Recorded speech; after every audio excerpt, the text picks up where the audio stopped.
There is a consistency from Donald Trump when it comes to Iran. He thought there should have been military action in 1980. It's very clear he thinks that America should be stronger when it comes to Iran. And although he says no forever wars, everything he's done shows he is interventionist. He just wants to highlight America's military might. What he might have done here is unleash something he can't control.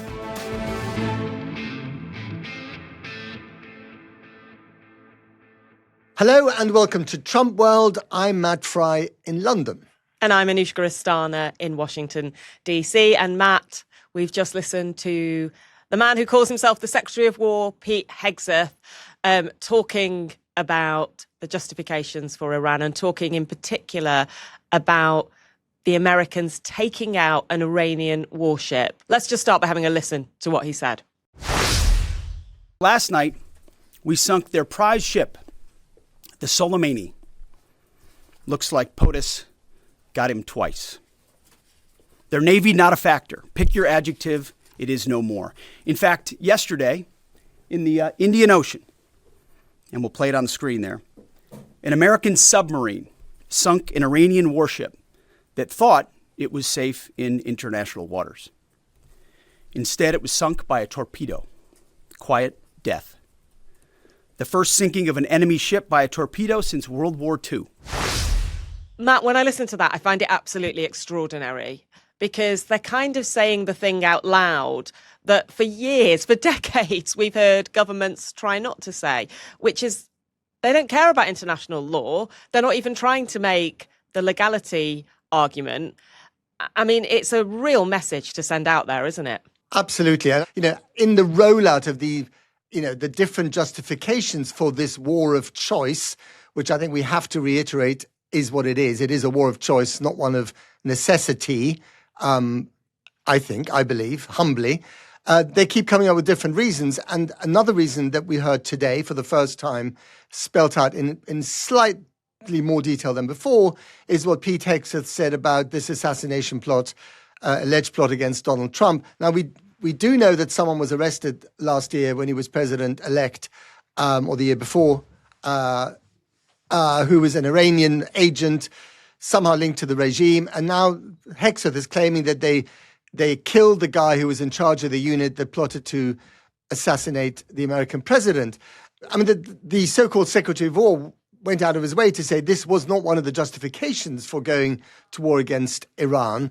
But it is there, in the background. And then he added this line, President Trump had the last laugh. I mean, the point I think that this makes for me is the sort of unbearable intellectual lightness of this whole exercise, the blitheness with which they talk about something as serious as war. And whether it's the different justifications for this war, the fact that they've come up for so many different reasons of why they went into this conflict, but also the language, the kind of Rambo language that they're using, even by the standards of previous wars, and we had some of that language with George W. Bush in Iraq, is really quite extraordinary.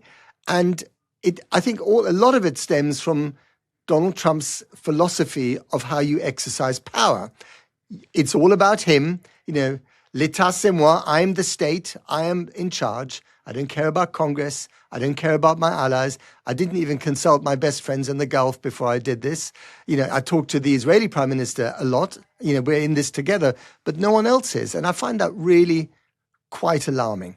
It is interesting how Donald Trump himself has also talked about this idea of they tried to assassinate me. He said they've tried to kill me a few times. I got them first. But yeah, the reasoning is quite confused. And the reason it's quite confusing is because they've given all these different reasons. In fact, one thing we've been doing this week is trying to compile some of those reasons. Just have a listen to the justifications that we've heard. To the great, proud people of Iran, I say tonight that the hour of your freedom is at hand. The president's been extremely clear about our objectives, and it's that Iran cannot have a nuclear weapon. We knew that there was going to be an Israeli action. We knew that that would precipitate an attack against American forces. And we knew that if we didn't preemptively go after them before they launched those attacks, we would suffer higher casualties. I might have forced their hand. You see, we were having negotiations with these lunatics. And it was my opinion that they were going to attack first. They were going to attack if we didn't do it. The objective was not regime change. The objective was to take out those missiles, the short and mid-range missiles, and their ability to produce them. Number one, Donald Trump comes out, he talks about regime change, and we can discuss that. Number two, they're talking about trying to make sure Iran doesn't have nuclear capability, although, of course, just months ago they told us they had obliterated Iran's nuclear capability. Yeah, a bit of a contradiction there. Oh. Yeah, and then the reason which I think Marco Rubio actually accidentally said out loud was the real thinking behind the scenes, because the reality is you can have a moral argument about why you go to war. We heard that back when Iraq happened in 2003, and we hear it now. The moral reason is that these are evil, murderous regimes. But always behind the scenes, you also have to have a legal reason, a legal rationale for why you're going ahead. And what Marco Rubio did in Congress this week, and then clearly panicked about it because, you know, in the next appearance, the next day, he was trying to say, I didn't really say what you literally heard me say, which is the rationale that there was an imminent threat. And it's a slightly bizarre rationale because the argument was Israel were going to strike with or without us. That's clearly what Benjamin Netanyahu told Donald Trump when he was here in February. And the response to that would have been that Iran was basically going to hit American military sites and kill American people. And that's why we believe there was an imminent threat. But it's a kind of strange argument. And it's definitely the one they made to lawmakers, because I was standing there when the lawmakers emerged. Mike Johnson, who is, you know, the Republican Speaker of the House, was absolutely clear. He said, this is the reason they gave us. And he said it in explicit terms. This is not about regime change. But I remember so well, because I was in Washington at the time, the build-up to the Iraq War. And, you know, the proposition of going after Saddam Hussein, who had nothing to do with 9/11, in the kind of post-9/11 white-hot spirit of revenge was, you know, questionable at the time. The difference was that the majority of the American public was very much behind that war, at the beginning at least. And George W. Bush went out to sell that war, that reason, that casus belli, that reason for going to war over and over again to his allies, to the United Nations, to the American public, to Congress. And we know how that war of choice ended, and it ended disastrously. Saddam Hussein was removed, but Iraq descended into a virtual civil war. The country is still suffering from the after effects of that invasion. We also know how Afghanistan ended. I mean, America has had a terrible record with wars of choice. And I'm afraid whatever reasons they come up with now, it's fishy, right? It doesn't sound to me as convincing even as some of the arguments that we heard in 2003, especially because they keep changing their mind. So I think if you're Donald Trump and you got into politics because you didn't believe America should be going to war unless it was absolutely necessary, and now you're doing precisely the thing that you didn't want to do, it raises a really fundamental question about his state of mind. And I think, just cast your mind back, Anushka, to, you know, Christmas Day. I mean, on Christmas Day, he'd already bombed Nigeria. A few days later, he took out Nicolas Maduro literally took out of his country Nicolas Maduro of Venezuela. And I think in a sense, because that operation went so well and there were so few casualties on either side, relatively speaking, and because it was a clean operation for the Americans, and because they didn't bother with regime change, they didn't bother with sort of helping the Democrats to try to turn Venezuela around, and it was about oil, but we don't actually know whether there's been any follow-up. So all we have really is, you know, the scalp, if you like, of Maduro, who's sitting in a jail cell somewhere in Brooklyn. And the Israelis must have thought, well, if he's got a taste for this, maybe he'll now go for the big one in Iran. And I think they were absolutely panicked that he might try and resurrect some kind of nuclear deal, you know, as the Obama administration done, the kind of deal that he opted out of. And so they rushed over to Washington and said, we've got to do this. This is a great opportunity. You get this build-up of American forces. The Israelis want to go for it. And Trump now feels empowered by the success of Venezuela to try the same thing again, except, as we're seeing, you know, the Iranians have prepared. I mean, for them, this is existential. I covered the Russia-Ukraine war from the beginning. And the one thing we always said, for Russia, it was a war of choice. And the Russians weren't entirely certain why they invaded this country. I mean, maybe fascism, maybe it was, nationalism, maybe NATO threatening. It was a bit wishy-washy, rather like now with the Americans. The Ukrainians know exactly what they're fighting for, which is their survival. And whether you like the Iranian regime or not, and not many people do, they've behaved horribly towards their own people. But for the Iranian regime and the millions of people who depend on it, who make money from it, whose careers have been made by it, who believe also, by the way, that the Ayatollah who's just been slain is, virtually another prophet sent by God, to lead the Shiite church. For them, this is existential, and they've had time to prepare. And what we're seeing now is that they're rather cleverly picking off, America's allies in the region, making people who are living in five-star shopping malls and thinking about low tax rates and, drinking margaritas in a Muslim country. I'm talking about the expats here. They're making them think, this isn't so good, is it? And by the way, they've got a chokehold on the Straits of Hormuz, through which almost a quarter of the world's oil and gas have to flow. So I think at the moment, to say that Iran, this is done and dusted against the Iranians, I wouldn't be so sure. It was interesting. I was speaking to a fairly senior military source this week about the Iranian response, because it's easy to look at it and think it feels indiscriminate. They're sort of just firing out to try and react to all of this. And they basically said to me that how they have responded shows that they have planned it very, very well, because actually it's incredibly targeted.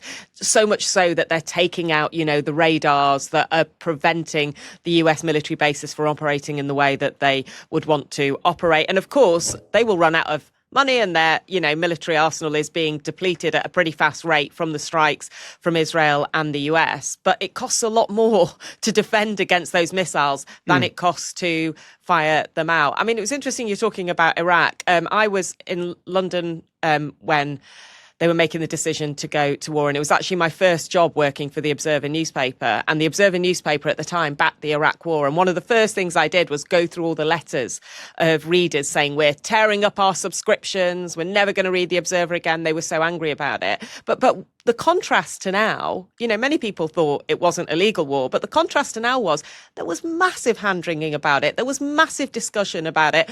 The moral argument wasn't enough. People wanted to know that there was a legal argument there as well. And this time, there's A, been none of that, and B, actually, I'm interested in your thoughts on this. Politically in the UK, the conversation is so completely different. Keir Starmer is having the Tories say to him, how could you not just support this from the start? I mean, there's a lot of nuance there. Ever since he came back to office, Donald Trump has forced every democratically elected leader in a supposedly friendly country to make choices, some very difficult choices, between your own voters and your principles and what you think Donald Trump wants or what he actually says he wants. And this is really tricky for all concerned. So if you look at the range of opinions and reactions this week to this war, there are some surprises there. Let's start off with Mark Carney, the hero of Davos, the champion of the middle powers getting together and sticking up to Uncle Sam, saying, we believe in our democratic principles. I mean, he may believe about those principles when it comes to international trade and having America next door saying they want Canada as a 51st state. But in terms of international law, when applied to warfare in Iran, doesn't give a damn. More or less said told the Trump administration, these are evil Ayatollahs, do what you have to do. Then you've got Chancellor Merz of Germany, who starts off with that, quite a nuanced statement, a bit like Keir Starmer's about, not quite saying this is an illegal war, but we don't like the idea of it. But, the Ayatollahs are awful and they deserve to, more or less, I'm paraphrasing here, end up in a shallow grave. And then he goes to Washington and he changes his position and is much more supportive. And then Trump rewards him. King Donald rewards the German Chancellor with a compliment saying, you've been very much on my side. Getting it in the neck are the Spaniards, who are terrible, terrible people. And the way that he orders Scott Bessent, the Treasury Secretary, to cut off all trade with Spain. But, the Spanish Prime Minister, to his credit, has stuck to his guns and his principles and said, no, even if you can do two things at the same time. You can abhor the Iranian regime and you can stick to international law. And then you get to Keir Starmer's position. He is caught in a very difficult place between the so-called special relationship, which ain't that special these days, and arguably hasn't been for a very long time, and then his own backbenchers who've been breathing down his neck ad nauseam since he came to power about all sorts of other domestic issues. And he knows that if he gives in to Trump, they're going to absolutely destroy him. So, some Labour MPs on the left side, I spoke to one of them the other day, he said he was cheering Keir Starmer on. This is a guy who doesn't like Keir Starmer because Keir Starmer had his so-called Love Actually moment, that famous scene from the film where Hugh Grant as a British Prime Minister stands up to the American president and tells him... I'd call it Love Actually-ish.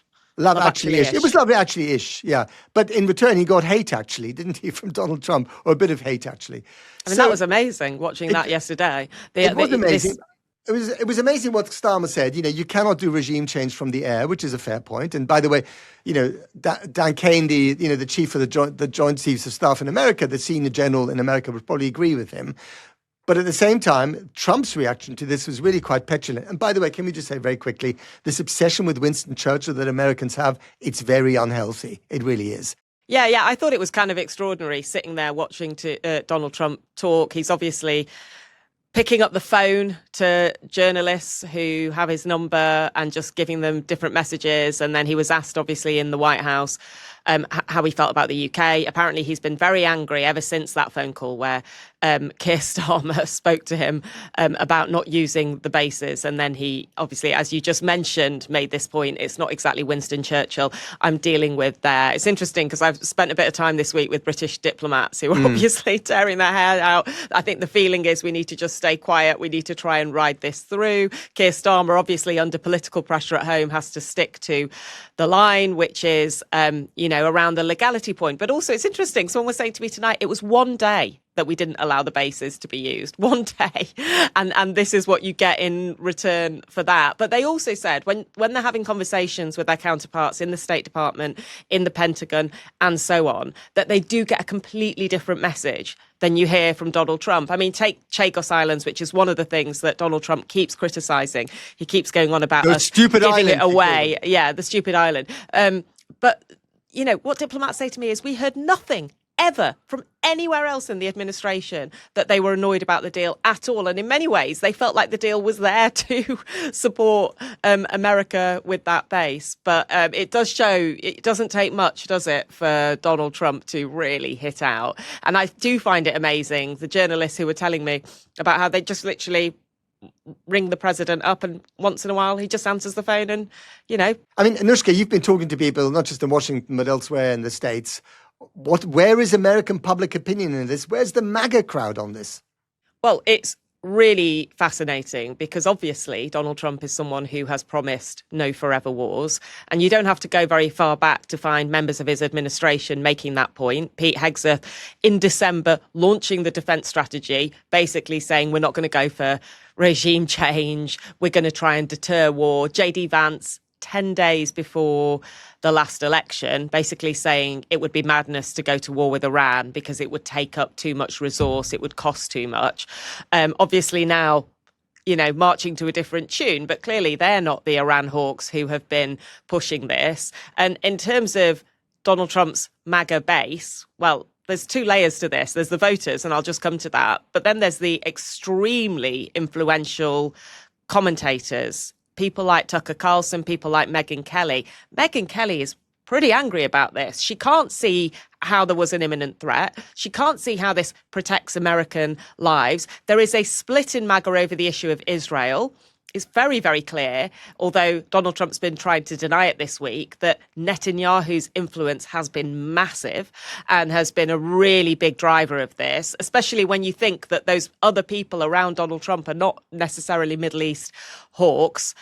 They don't want to see America entering a war on behalf of Israel. Obviously, Donald Trump's trying to deny that. So they're furious, and millions and millions and millions of people listen to her podcast, listen to Tucker Carlson, and will be thinking about it. So look, I was in a kind of quite pro-Trump area in Baltimore last week before this happened, and I was talking to what you might call the MAGA base, like people who absolutely love Donald Trump, and they continue to love him. When I was talking to them, one of them was a guy called Tim Fazenbaker, who was actually running for Baltimore County Council as what he called an America First Republican. And I put to him, like, if they strike Iran, because it was looking very likely at the time, are you okay with that? And basically I got the same message from different people, which was, we are okay with it, just about if it's a very limited operation and one that is purely about taking out the nukes to keep us safe. If it went further than that, if it went into boots on the ground, then they would be very unhappy. And actually, I rang one of the people I spoke to back after the strikes to ask, and they were like very relieved that the first strike had been militarily so successful, the first strikes in taking out the Ayatollah himself, because they felt that made the argument more strongly. But there is massive nervousness, and the polls tend to show people don't think they've made the argument for this invasion. Just a final thought on it, though, on Donald Trump. Trying to search for who is the Iran hawk in the White House.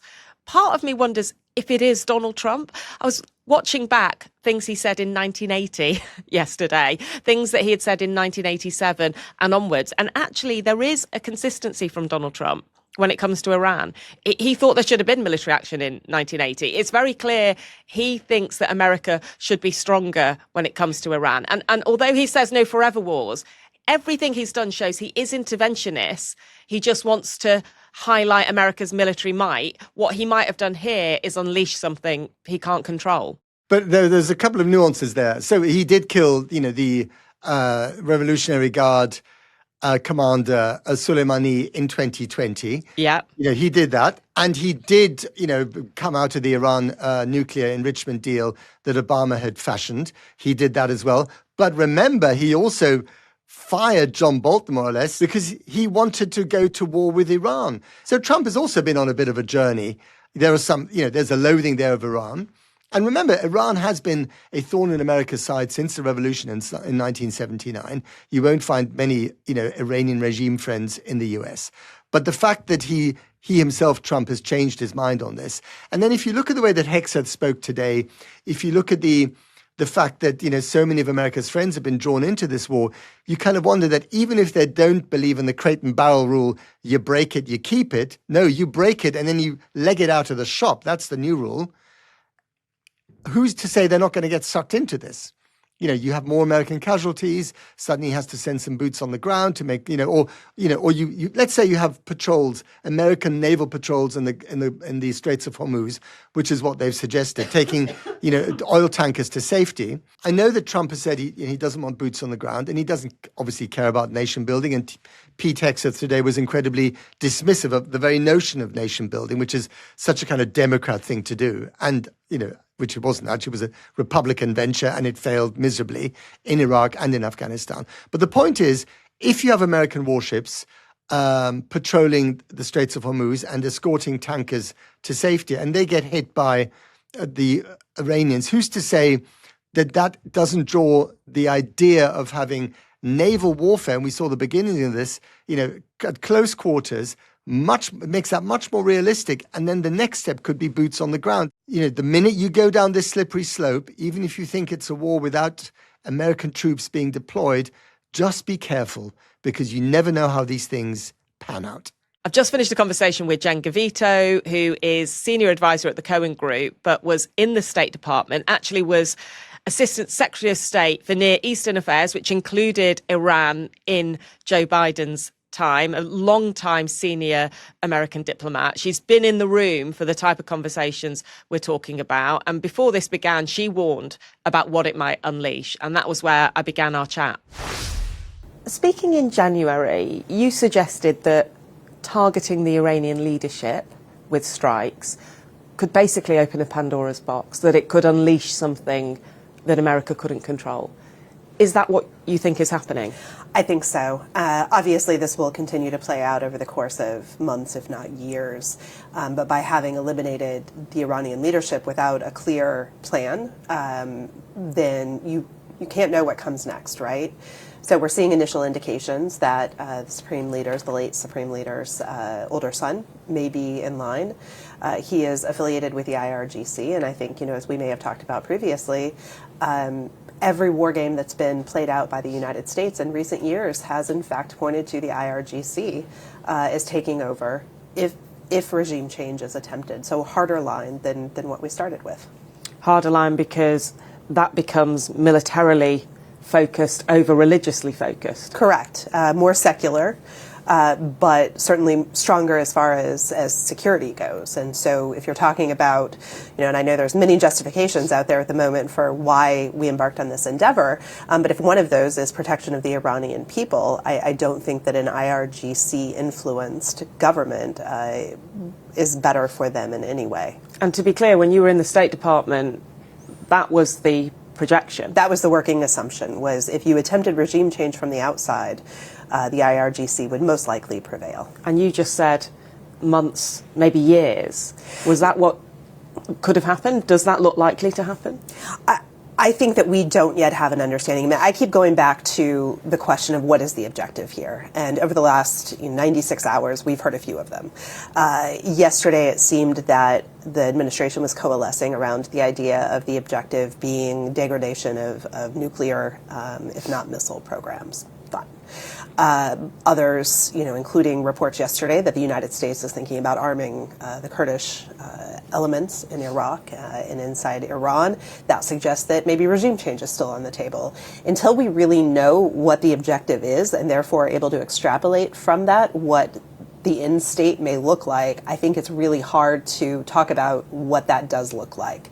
But if you are talking about arming insurgent groups inside of the country, then you are setting in motion a series of events that I think it becomes very, very hard to influence. And even if you don't, even if you just walk away at further degradation of the nuclear program and the missile program, even there, you know that a new Supreme Leader has to be elected, and it becomes very difficult to predict what trajectory that might take. And when you say it looks like there's no plan, what are the signs that there's no plan?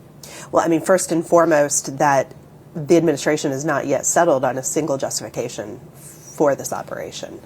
They seem to be floating different options, maybe seeing what resonates with the public. And so if you don't know what the objective is, then again, it's very difficult to put forward a plan to achieve that objective. So are they driving towards regime change?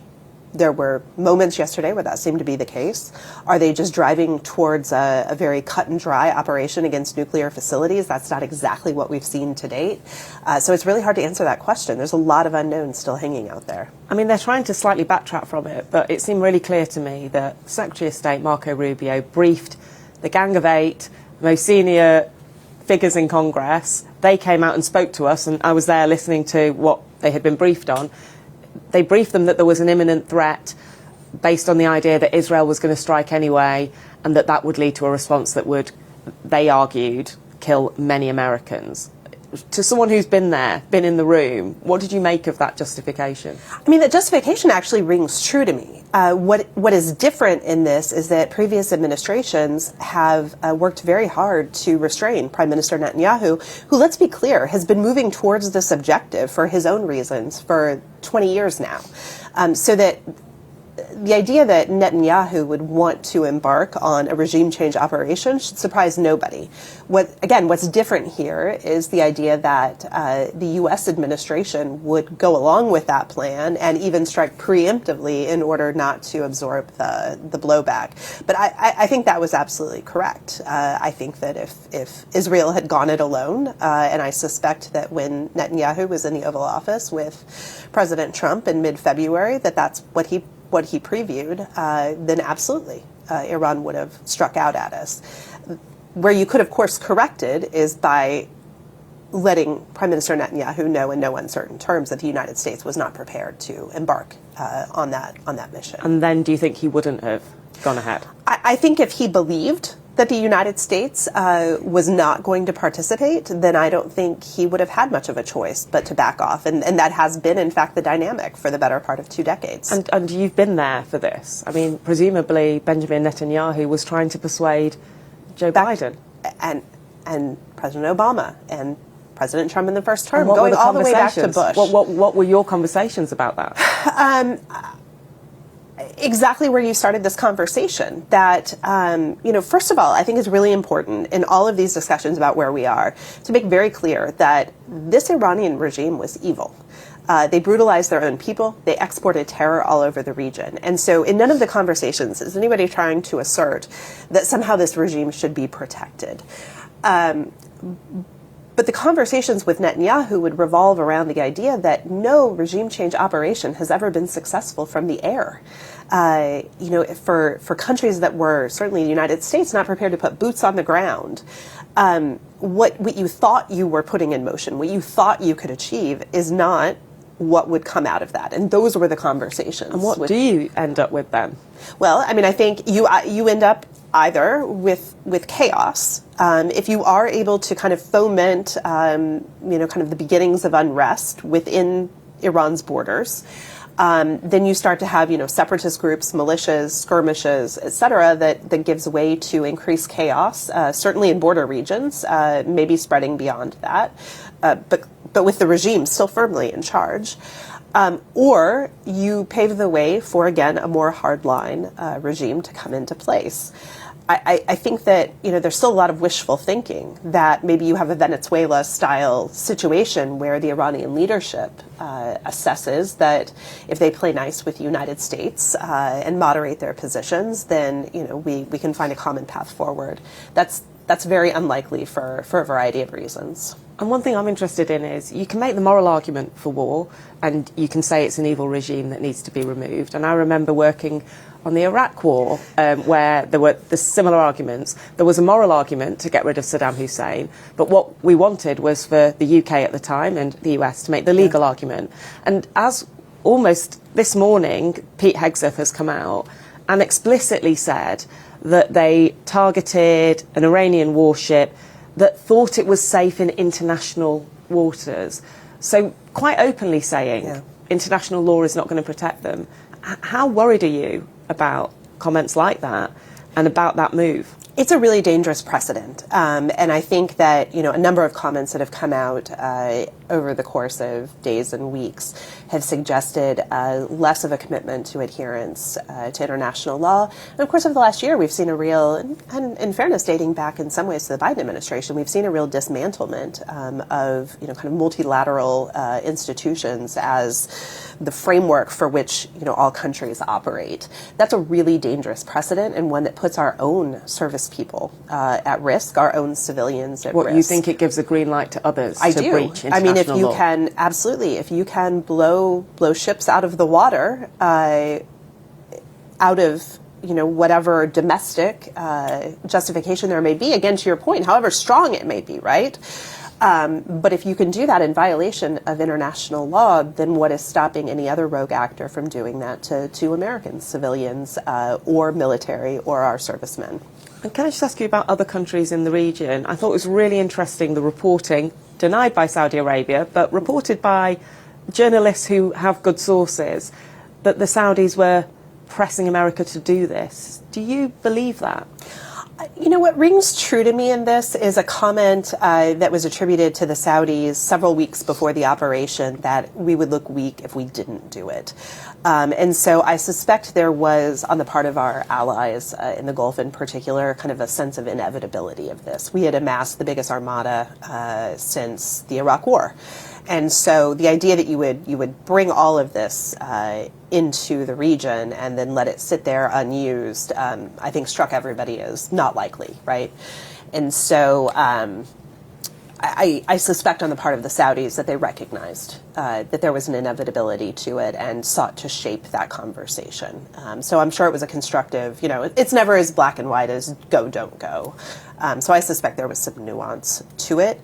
And to be clear, there's no love lost between the Saudis and the Iranians or the other Gulf states. I think, again, going back to the premise, everybody understands that this is an evil regime that destabilizes the region. Is there an outcome here that is more positive? This is a massive barrage of strikes. It's had enormous, what on the surface looks like military success. It's not just taken out the supreme leader, it's taken out many layers of the regime's leadership. It has decimated Iran's naval capacity. It probably has taken out much of its short and mid-range missile capability. Is it possible that the regime cannot survive this, and that perhaps with the arming of Kurds or even other protesters, that there is an uprising that will remove it?